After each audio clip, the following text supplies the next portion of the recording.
है कर्मण्येवाधिकारस्ते मा फलेषु कदाचन। कर्तव्य कर्म करने में ही तेरा अधिकार है, फलों में कभी नहीं है। तो तुम कर्म फल का ना तो हेतु बनो, कारण बनो, और ना अकर्मण्यता में हो।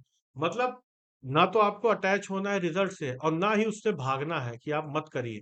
तो ये निष्काम कर्म का यहाँ पे दिया जा रहा है कि how can you perform your duty without getting attach to the outcome. And अकर्मण्यता भी वो कह रहे हैं कि आपको भागना भी नहीं है, आपको ड्यूटी करना है विदाउट भागे हुए।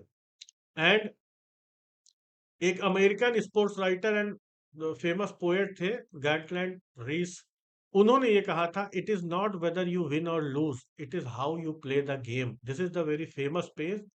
एंड अगर आप देखेंगे तो ये यही निष्काम कर्म के भावना से ही प्रेरित है।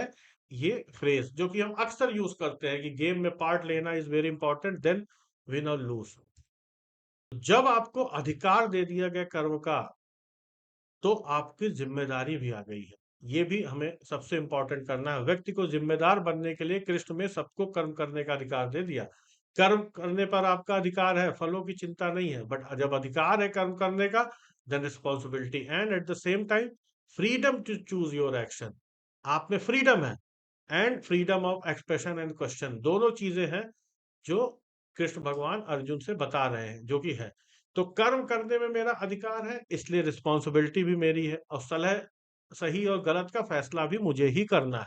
तो कृष्ण ने क्या किया, अर्जुन पे कभी भी कर्म इसीलिए थोपा नहीं है। उन्होंने ये नहीं कहा है अर्जुन को कि तुमको यही करना है, don't question me, just do do this. उन्होंने अंत तक उनको अर्जुन को समझाने का प्रयास किया है और अंत में अर्जुन से पुनः ये कहा है फाइनली कि मैंने तुम्हें सारी चीजें बता दी, now you, it is now your time, you have to take decision what you have to do, because ultimately it will be your responsibility. तो जो सही समझो वही करो। तो कर्म करने का जब अधिकार आएगा, whenever you will delegate the power to anybody, ultimately responsibility will be delegate.